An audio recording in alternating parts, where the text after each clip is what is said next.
নমস্কার বন্ধুরা, আশা করি আপনারা সবাই খুব ভালোই আছেন। পাপিয়াস কুকিং অ্যান্ড লাইফস্টাইল চ্যানেলে আপনাদের সবাইকে স্বাগত। আজকে আমি কাঁচা মুগ ডাল সবজি দিয়ে রান্না করে দেখাবো আপনাদেরকে। তো আমার এই ভিডিওটা না টেনে শেষ পর্যন্ত পুরোটা দেখবেন, ভালো লাগলে লাইক কমেন্ট শেয়ার করবেন আর আমার সঙ্গে থেকে দেখতে থাকুন আমি আজকে কিভাবে মুগ ডালটা রান্না করছি। সাধারণত প্রত্যেকটা বাঙালি বাড়িতেই কম বেশি সপ্তাহে এক আধ দিন নিরামিষ খাওয়া হয়। তো আমি যখন নিরামিষ খাই তখন আমি সবজি দিয়ে কিভাবে মুগ ডাল রান্না করি সেটাই আজকে আপনাদের সঙ্গে শেয়ার করতে চলেছি। তার জন্য এখানে আমি 200 গ্রাম সোনামুগের ডাল নিয়েছি। আমি সোনামুগের ডাল নিয়েছি, আপনাদের কাছে যে মুগ ডাল থাকবে আপনারা সেটাই নিতে পারেন। তো এবার এই মুগ ডালটা খুব ভালোভাবে ধুয়ে নেব। আমি কিন্তু কাঁচা মুগ ডাল দিয়েই রান্নাটা করব। এদিকে গ্যাসটা ধরিয়ে গ্যাসের ফ্লেমটা হাইতে করে দিয়ে একটা পাত্রে কিছুটা জল বসিয়ে দিয়েছি। জলটা বেশ গরম হয়ে গেছে আর দেখুন ডালটা কিন্তু আমার ধোয়া হয়ে গেছে। এবার একটা হাতার সাহায্যে ডালটা জলে দিয়ে দেব। ডাল সেদ্ধ করার জন্য আমি একটু জলটা গরম করে নিয়েছি।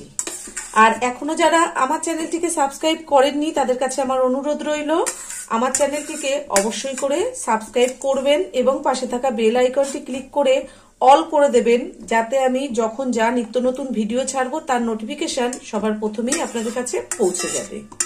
দেখুন আমার ডালটা জলে দেওয়া হয়ে গেছে। এবার ডালে 1 চামচ নুন দিয়ে দিলাম। নুনটা ডালের সঙ্গে ভালোভাবে মিশিয়ে দিলাম। দেখুন এরকম ছোট পাত্রে ডাল সিদ্ধ করলে ডালটা কিন্তু তাড়াতাড়ি সেদ্ধ হয়, খুব ভালো সেদ্ধ হয়ে যায়। আর দেখুন ফুটেও উঠেছে প্রায়। এই ওপরে যে গ্যাজাটা উঠছে এই গ্যাজাটা আমি ফেলে দেবো হাতা দিয়ে কেটে। তারপরে গ্যাসের ফ্লেমটা মিডিয়ামে করে দিয়ে ডালটা সেদ্ধ করে নেব। যতক্ষণে ডালটা সেদ্ধ হচ্ছে ততক্ষণে আরেকটা ওভেনে একটা কড়াই বসিয়ে দিয়েছি, একটা মশলা তৈরি করে নেব। 1 চামচ ধনে দিলাম, 1/2 চামচ মৌরি, 1/2 চামচ জিরে, 15টা গোলমরিচ দিয়ে এই মশলাটা তৈরি করে নেব। দেখুন শুকনো কড়াইতে ভেজে মশলাটা তৈরি করে নেব। যতক্ষণ মশলা থেকে একটা সুন্দর গন্ধ না বেরোচ্ছে ততক্ষণ ভাজবো। বেশি ভাজবো না, বেশি ভাজলে পুড়ে যাবে। গ্যাসের ফ্লেমটা লোতে করে দিয়ে মশলাটা ভেজে নেব। দেখুন মশলাটা ভাজা হয়ে গেছে। এবার গ্যাস থেকে নামিয়ে ঠান্ডা করে গুঁড়ো করে নেব। মশলাটা নামিয়ে আবারও কড়াইটা গ্যাসে বসিয়ে দিয়েছি আর অল্প করে একটু সর্ষের তেল দিয়েছি। আমি আজকে ডালটা সর্ষের তেলেই রান্না করব, আপনারা চাইলে রিফাইন তেলেও রান্নাটা করতে পারেন। এবার এই তেলে আমি সবজিগুলো ভেজে নেব। আমার ঘরে যা সবজি ছিল আমি কিন্তু আজকে তাই দিয়েই রান্না করছি। দেখুন এইভাবে লম্বা করে এরকম বড় বড় করে গাজর কেটে নিয়েছি।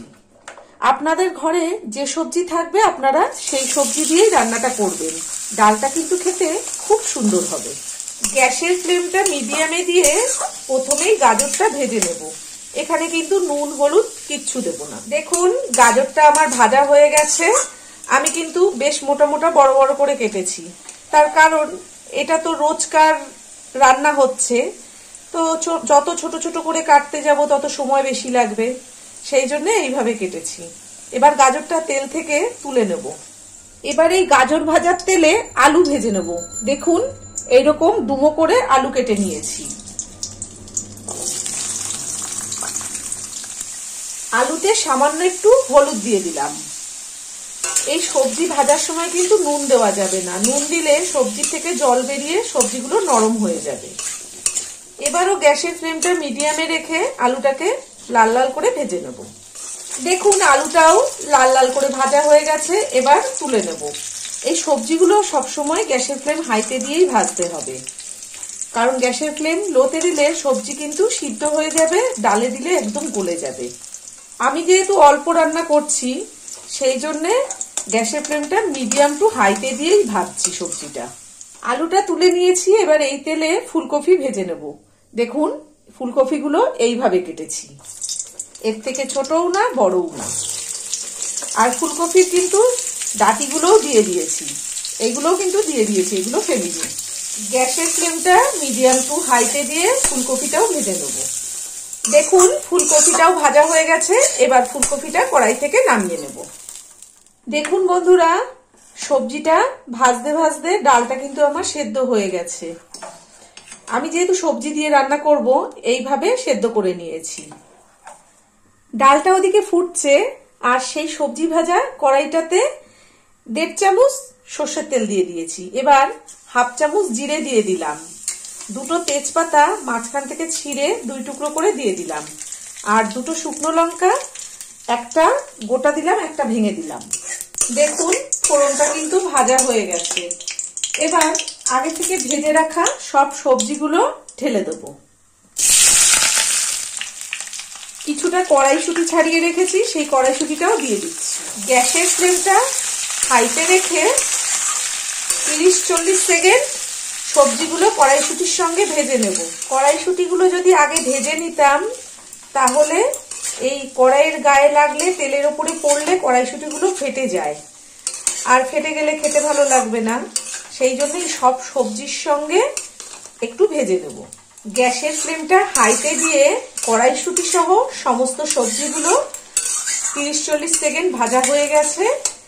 এবার আগে থেকে সেদ্ধ করে রাখা ডালটা দিয়ে দেব।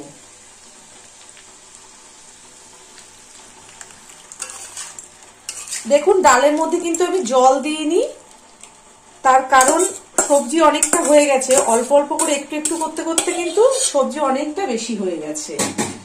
এবার ডাল দিয়ে আমি দেখে নেব কতটা জল লাগবে। ডালটা দিয়ে দিয়েছি। এইবার আমি একদম ফুটানো গরম জল দিয়ে দেব। এখানে কিন্তু একদমই ঠান্ডা জল দেওয়া যাবে না, ফুটানো গরম জল দিয়ে দিচ্ছি। আমার যতটা প্রয়োজন আমি ততটাই দেব। আপনাদের যতটা প্রয়োজন হবে আপনারা সেই বুঝে জলটা দেবেন। ডালটা কেমন পাতলা খাবেন না ঘন খাবেন সেটা বুঝে আপনারা জল দিয়ে দেবেন। সবজিগুলো কিন্তু ভাজার সময় অর্ধেক সেদ্ধ হয়ে গেছে, সেই বুঝে কিন্তু জল দেবেন। আমার যতটা প্রয়োজন আমি ততটাই জল দিয়েছি। এবার ডাল, সবজি, জল সবটা ভালোভাবে মিশিয়ে দিচ্ছি, আর গ্যাসের ফ্লেমটা কিন্তু হাইতে করে দিয়েছি। ডাল সেদ্ধ করার সময় আমি কিন্তু 1 চামচ নুন দিয়েছিলাম, এখন আবারও 1 চামচ নুন দিলাম। সবজি ভাজার সময় কিন্তু আমি নুন দিইনি। আলুটা ভাজার সময় সামান্য একটু হলুদ দিয়েছিলাম, এখন 1 চামচ হলুদ দিয়ে দিলাম। 4-5টা কাঁচা লঙ্কা পুরোটা চিড়ে দিয়ে দিলাম। আপনারা যেমন ঝাল খাবেন সেরকম বুঝে কাঁচা লঙ্কাটা দেবেন। এবার এই কাঁচা লঙ্কার হলুদ আর নুনটা ডালের সঙ্গে ভালোভাবে মিশিয়ে দিচ্ছি।